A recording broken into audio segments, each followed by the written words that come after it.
अभी जो आप लोग यहाँ पे आए हैं यही उपलक्ष्य में अपनी प्रॉब्लम को लेके आए हैं? अपनी प्रॉब्लम लेके आए हैं। हम लोग को जब हमारी डीबी हो गई है, हम लोग हर मैटर में क्वालिफाइड है, तब हम लोग को अब बस हम लोग की ज्वाइनिंग चाहिए। हमको और किसी से कोई मतलब नहीं है, कोई मैटर हम लोग को नहीं। 10,709 हम लोग क्वालिफाई किए हैं एग्जाम। हम लोग को सीबीटी एग्जाम में डीबी ले लिया कि हम लोग को नियुक्ति पत्र चाहिए। हेलो नमस्कार, आप देख रहे हैं वर्ल्ड रिपोर्ट। इस वक्त की बड़ी खबर के साथ जुड़ रहे हैं। बता दें, बिहार के 10,709 एएनएम की बहनें लगातार बिहार सरकार से न्याय की भीख मांग रही है। आपको खबर में लिए चलते हैं और सीधे जानकारी बताते हैं। हमारे संवाददाता भी हमारे साथ जुड़ेंगे और आप लोगों को तमाम जानकारी बताएंगे। उससे पहले हम आपको बताना चाहते हैं कि आखिरकार ये 10,709 जो एएनएम की बहनें हैं, आखिरकार ये क्यों आंदोलन कर रही है। सबसे पहले आप लोगों को बताना चाहेंगे कि पटना हाईकोर्ट ने बिहार में 10,709 एएनएम की बहाली पर फैसला सुना दिया है। हाईकोर्ट ने लिखित परीक्षा के आधार पर एएनएम की बहाली करने से इनकार कर दिया है। अदालत ने अंकों के आधार पर इन पदों पर नियुक्ति करने का आदेश दिया है। जस्टिस मोहित कुमार शाह की एकल पीठ ने शुक्रवार को अपने 39 पन्ने के आदेश में बिहार तकनीकी सेवा आयोग के 19 सितंबर 2023 के नोटिस को निरस्त कर दिया है। हाईकोर्ट ने कहा कि एएनएम की बहाली बिहार महिला स्वास्थ्य कार्यकर्ता कैडर नियमावली 2018 के नियम 7 के तहत ही होगी, जिसको लेकर के ये लोग लगातार जहां पे बिहार सरकार की आने की स्थिति पता चलती है, वहां पर जाकर के अपनी मांग पत्र सौंपने का काम करते हैं। लगातार न्याय मांगने की काम कर रही है। तो चलिए हमारे साथ हमारे संवाददाता ग्राउंड जीरो से जुड़ रहे हैं। आखिरकार महिलाओं की क्या कुछ कहना है, आइए सुनवाते हैं। हम लोग की परेशानी ये है कि हम लोग आज से साल भर पहले 2022 में ही वैकेंसी भरे थे एएनएम की 10,709 सीट के लिए, जो पहले था कि नंबर बेस पे लिया जाएगा। फिर जब बीच में सरकार चेंज हुई तो हम लोग का वो नियमावली उसमें चेंज कर दिया गया। नियमावली जब चेंज किया गया तो एग्ज़ाम लगा दिया गया।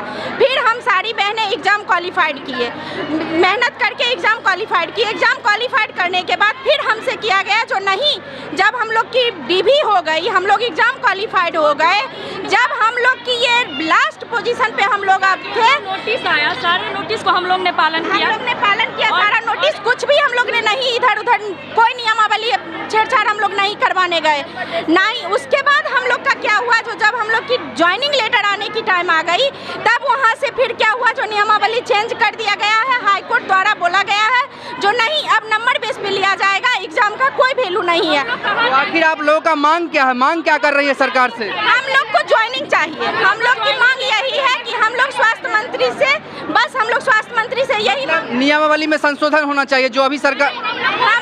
हम लोग के कोई संशोधन हमको नहीं चाहिए। हमको बस ये चाहिए जो हम लोग जब एग्जाम पास किए, क्वालिफाइड कर गए, जब हम लोग क्वालिफाइड कर गए तब हम लोग की अब नियमावली कोई किसी से कोई मतलब नहीं है। मतलब सरकार की पहले सरकार जो आप लोगों को जो पहले मतलब जिस आधार पे मतलब ज्वाइनिंग के लिए बोली थी, अभी वो नहीं कर रही है। हाईकोर्ट का झांसा दे करके सरकार कहीं ना कहीं इसको लटकाना चाहती है। हाँ, सरकार कहीं ना कहीं इस वैकेंसी को लटकाना चाह रही है, इसीलिए हम लोग अब ज्वाइनिंग चाहते हैं। हम लोग एग्जाम ये चुनाव से आप बताइए क्या परेशानी है आपकी? 10,709 हम लोग क्वालिफाई किए हैं एग्जाम। हम लोग को सीबीटी एग्जाम में डीबी ले लिया कि हम लोग को नियुक्ति पत्र चाहिए। नियुक्ति पत्र चाहिए, सरकार से मांग कर रहे हैं नियुक्ति पत्र इलेक्शन से पहले। नियुक्ति पत्र दिया जाए, अन्यथा उनको वोट नहीं मिलेगी। तो अभी जो आप लोग यहाँ पे आए हैं यही उपलक्ष्य में अपनी प्रॉब्लम को लेके आए हैं? अपनी प्रॉब्लम लेके आए हैं। हम लोग को जब हमारी डीबी हो गई है, हम लोग हर मैटर में क्वालिफाइड है, तब हम लोग को अब बस हम लोग की ज्वाइनिंग चाहिए। हमको और किसी से कोई मतलब नहीं है, कोई मैटर हम लोग को नहीं चाहिए। तो आप हमें ये बताइए, हाईकोर्ट का जो वो कह रहे हैं कि पेपर जो इशू हुआ है, तो सरकार दिखाई आपको कि हाईकोर्ट सच में इस बात को लागू की है? हाँ, सरकार हम लोग को दिखाई है, लेकिन यहाँ फिर ये भी है जो सरकार बोल रही है जो तरफ से अभी नोटिस नहीं आई है। हम लोग बीटीएससी का इंतजार कर रहे हैं। हमको बीटीएससी से चाहिए कि ज्वाइनिंग लेटर हम लोग को प्रदान कराए, बस। तो देख रहे हैं किस प्रकार से ये तमाम जो एएनएम की बहनें हैं, ये लगातार अपने जो मांगों को लेकर के किस तरह से अभी सम्राट चौधरी जो बिहार के उप मुख्यमंत्री हैं उनसे मिलने के लिए आई थी, और लेकिन किसी कारण बस वो नहीं मिल पाए क्योंकि उनको दिल्ली मिले हैं। हम लोग अपना लेटर उनको दे दिए हैं, हम लोग अपना लेटर दे दिए, लेकिन उनसे क्या बोले, वो क्या बोले? उनसे हम लोग की कोई बात नहीं हो पाई है। नहीं, बात कोई नहीं हो पाई, लेकिन हम लोग अपना लेटर उनको दे दिए हैं। तो जिस प्रकार से आप लोग देख रहे हैं कि ये बहनें लगातार अपनी मांग कर रही है और सरकार से नम्र होकर निवेदन है कि जिस करार पे इन लोगों को पहले बताया गया था कि इस आधार पे आप लोगों की ज्वाइनिंग होगी, सरकार हाईकोर्ट को और जो भी है उनकी जो भी एग्रीमेंट और जो भी है उसको खारिज करते हुए इन लोगों को सीबीटी एग्जाम दे करके आप लोग क्वालिफाई हो चुके हैं। फिर भी हाईकोर्ट का झांसा दे करके कुछ अलग करवाना चाहते हैं। तो सरकार से यही निवेदन है कि जल्द से जल्द इनकी मांग को सुने, नहीं तो लोकसभा चुनाव में नारी शक्ति जो अपना वोट के आधार पर सरकार को दिखा देगी। एजुकेटेड महिला है, हम लोग सरकार बनाना भी जानते हैं, सरकार गिराना भी जानते हैं। सरकार बना भी सकते हैं और सरकार हम लोग गिरा भी सकते हैं। तो मोदी सरकार तो कहती है महिला सशक्तिकरण की बात करती है, तो हाँ, हम ये कह रहे हैं कि हम लोग के साथ मोदी सरकार है। जब से हाई कोर्ट अपना नियम चेंज कर दिया तो आयोग और सरकार दोनों हम लोग के साथ है। लेकिन ये बताइए, जब हाई कोर्ट ने इस बात को इशू किया था तो हाई कोर्ट उस वक्त किन की सरकार थी? महागठबंधन की सरकार थी। जी, उस टाइम महागठबंधन की सरकार थी, इसीलिए उसका नियमावली चेंज करके उस पे 2023 की नियमावली थोपी गई जबरदस्ती। उसमें भी हम लोग एग्री हुए, हम लोग एग्जाम देके क्वालिफाइड भी हो गए।